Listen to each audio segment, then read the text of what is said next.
दोस्तों अभी आके हम लोग पहुंच चुके हैं एनसीईआरटी के लास्ट चैप्टर में, जो कि है प्रोबेबिलिटी चैप्टर नंबर 13। इसके काफ़ी सारे इंपॉर्टेंट क्वेश्चन बनते हैं, बहुत सारे टॉपिक्स भी है इसमें। 2 से 3 टॉपिक है जो ये चैप्टर को रूल करते हैं, जैसे आपका बेस थ्योरम हो गया, टोटल प्रोबेबिलिटी हो गया, प्रोबेबिलिटी डिस्ट्रीब्यूशन हो गया, और आपका लास्ट में कुछ टॉपिक्स डिलीटेड है, वो भी मैं आपको बता दूंगा जिसको मार्क नहीं करने। तो चलिए शुरू करते हैं डायरेक्टली फर्स्ट एक्सरसाइज से, जो कि 13.1। 13.1 बेसिक प्रोबेबिलिटी रिलेटेड है। प्रोबेबिलिटी तो आप बचपन से पढ़ते आ रहे हैं, मतलब लगभग हर क्लास में लास्ट के 2 चैप्टर प्रोबेबिलिटी और स्टैटिस्टिक्स रहते ही हैं। एक्सरसाइज 13.1 की बात करते हैं। क्वेश्चन नंबर 3 आपका इंपॉर्टेंट बन जाता है। 3 के बाद 6 का जो दूसरा बिट है, दूसरा बिट भी इंपॉर्टेंट है। सारा ही कर सकते हैं, बट स्पेसिफिक टाइम बचाने के लिए 6 का आप दूसरा बिट सॉल्व कर लीजिएगा। नेक्स्ट अगर बात करें इंपॉर्टेंट क्वेश्चन की 10 के बी नंबर की बात करते हैं, तो 10 के बी को आप जल्दी से मार्क कर लीजिए। फिर डायरेक्टली बात करते हैं 13 की। 13 इंपॉर्टेंट है, और उसके बाद जो आखिरी क्वेश्चन है वो 17। टोटल 17 क्वेश्चन थे, थोड़ा लंबा एक्सरसाइज है, बट जी हाँ, मैंने आपको चूज करके 5 क्वेश्चन से इंपॉर्टेंट मार्क करवा दिए। 13 और 17 हो गया। उसके बाद डायरेक्टली हम लोग चलते हैं, जो कि है मल्टीप्लिकेशन थ्योरम एंड प्रोबेबिलिटी के बेस पे, और वहाँ पे इंडिपेंडेंट इवेंट्स के बारे में भी आप पढ़ाई कर रहे होंगे। देन और क्या टॉपिक्स है इसमें, बहुत बेसिक प्रूव करना है। यहाँ पे एग्जाम्पल नंबर जो 14 है, ये आपका कभी बार मॉडिफाई करके पूछा जाता है, बट एक्सरसाइज की बात करते हैं तो 13.2 में जो इंपॉर्टेंट क्वेश्चन है, बड़ा एक्सरसाइज है, आपको देखने को मिलेगा। टोटल कितने क्वेश्चन है? 18 क्वेश्चन है इसमें, ऑब्वियसली बड़ा एक्सरसाइज है। सो 13.2 में जो इंपॉर्टेंट क्वेश्चन बनता है, क्वेश्चन नंबर 3 को मार्क कर लीजिए। 3 के बाद क्वेश्चन नंबर 7 को मार्क कर लीजिए। 7 के बाद क्वेश्चन नंबर 10 को मार्क कर लीजिए। 10 के बाद 11 का आप दूसरा बिट मार्क कर सकते हैं, 11 का दूसरा बिट। देन 11 का चौथा बिट, 11 का 2 बिट के मार्क कर लीजिए। देन 14 को पूरा ही मार्क करके 15 का आपका तीसरा बिट को आप सॉल्व कर लीजिएगा। Then 16। That's all from this exercise. ये एक्सरसाइज खत्म होता है सारे इंपॉर्टेंट। देन 13.3 की बात करते हैं, जो कि है partition of A sample space, theorem on total probability, and उस बेसिस पे आपको कैसे टोटल प्रोबेबिलिटी निकालते हैं, बेस थ्योरम कैसे यूज़ होता है, वो सारा चीज़ आपको पता चल रहा होगा यहाँ पे। तो इसके बेसिस पे 13.3 हमारा आ जाता है। 13.3 में जो इंपॉर्टेंट क्वेश्चंस की बात करें, क्वेश्चन नंबर 2 हो जाएगा।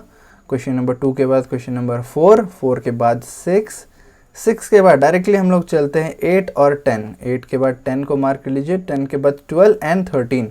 That's all from this exercise. आखिरी एक्सरसाइज जो हमारा बचता है, क्योंकि 13.5 आपका डिलीटेड है।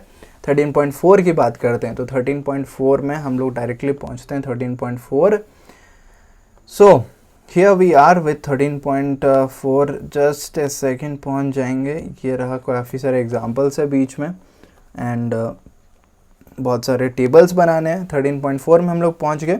इसमें जो इंपॉर्टेंट एक्सरसाइज है, सॉरी क्वेश्चंस है, वो रहेगा आपका क्वेश्चन नंबर 3, 4 का तीसरा बिट, देन 5 का पहला बिट, एंड 6, 7। That's all. बाकी काफ़ी सारे चीज़ें डिलीटेड है आपके, तो मैं वो सब आपको बताना नहीं चाहूँगा।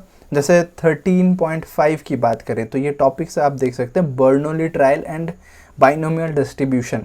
ये पूरा टॉपिक ही डिलीटेड है, काफ़ी सालों से डिलीटेड चल रहा है, अभी भी डिलीटेड है। स्टूडेंट लोगों के लिए डिफिकल्ट हो जाता है, बुक तो अभी नया प्रिंट हुआ नहीं है, तो 13.5 कम्प्लीटली डिलीटेड है। आप इसको ऐसे कंसिडर कर सकते हैं। अब डायरेक्टली चलते हैं मिसलेनियस के पास। ठीक है, मिसलेनियस में पूरे चैप्टर का आपका कॉम्बिनेशन आता है, पूरा मिक्सड होके आता है। तो मिसलेनियस को हम सॉल्व करते हैं। यहाँ पे पहुँच गए, मिसलेनियस पार होके।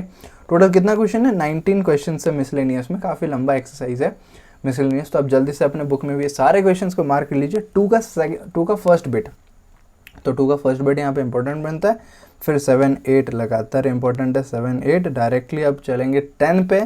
10, 11 के बाद अब 12 स्किप करके 13 इंपॉर्टेंट बन जाता है।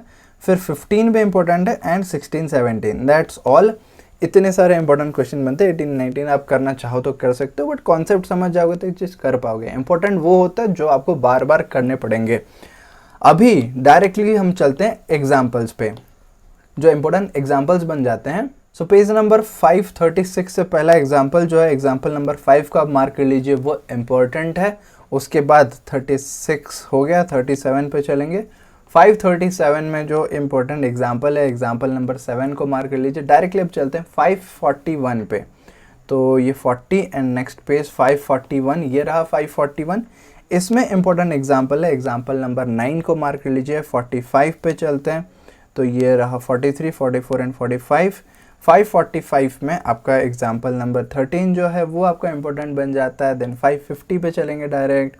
550 में अगर इम्पोर्टेंट एग्जाम्पल की हम लोग बात करें तो 550 में आपका एग्जाम्पल नंबर 15 इम्पोर्टेंट है।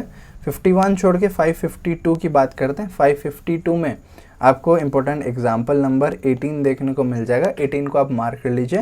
देन 554 की बात करते हैं। 53 छोड़ के ये रहा 54। 554 में एग्जाम्पल नंबर 20 डॉक्टर वाला काफ़ी बार पूछता है, HIV रिलेटेड पूछता है। अभी कोरोना चला था तो कोरोना रिलेटेड भी क्वेश्चन पूछ सकता है। नेक्स्ट एग्जाम्पल 20 हो गया। देन 561 पे डायरेक्ट चलेंगे। सो ये सारे पे स्किप हो गए। ये कितना पेज आ गया? 58, 59, 60 एंड 61।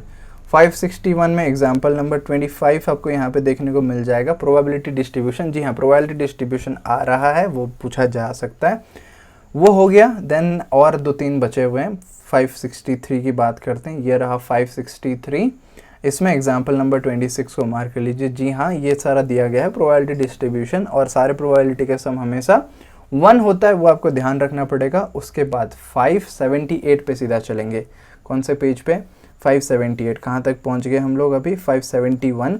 78 पे चलना पड़ेगा। 75, 6, 7, 8, ये रहा शायद 578। यस, 578 में एग्जाम्पल नंबर 33 आपको मिलेगा। मिसलेनियस एग्जाम्पल्स है। मिसलेनियस एग्जाम्पल से पहला ही एग्जाम्पल जो है 33, इसको आप मार्क कर लीजिए। और आखिरी जो क्वेश्चन है वो 582 में हमें देखने को मिल जाएगा। ये रहा 581, 82, 582 में हम लोग पहुंच गए। एग्जाम्पल नंबर 37, इसको आप मार्क कर लीजिए। That's all for this exercise. इसके अगर आप सॉल्यूशंस चाहते हो तो मैं छोटे छोटे वीडियोस बना के हर एक एक्सरसाइज के डालते जाऊंगा। अगर आप बहुत दिनों बाद देख रहे हो तो क्या पता डिस्क्रिप्शन में आपको लिंक भी मिल जाए इसके सॉल्यूशंस का। तो आप लोग को मैं सारा पूरा सभी चैप्टर्स का इम्पोर्टेंट बता दिया हूँ। आप जाके उसको जल्दी से चेक कर लीजिए, अपने बुक में मार्क कर लीजिए, और कहीं कहीं से आप सॉल्व करते रहिए जब तक मेरा वीडियो ना आ जाए। अब जब वीडियो आ जाएगा मैं अच्छे से हर एक इम्पोर्टेंट क्वेश्चन को समझा रहूँगा। और अगर आप अच्छे से सारा चैप्टर्स का मार्किंग कर लिए, कमेंट में मैं आप सभी से इंटरेक्ट करना चाहता हूँ कि कितने लोगों ने सच में सारे इंपॉर्टेंट क्वेश्चंस को अपने बुक में पेंसिल के ज़रिए से मार्क कर दिया है। आप मुझे कमेंट में बताओ, मैं जान के बहुत खुश होऊंगा। मिल रहे होंगे अगले किसी फ्रेश वीडियो में, तब तक ऑल द वेरी बेस्ट।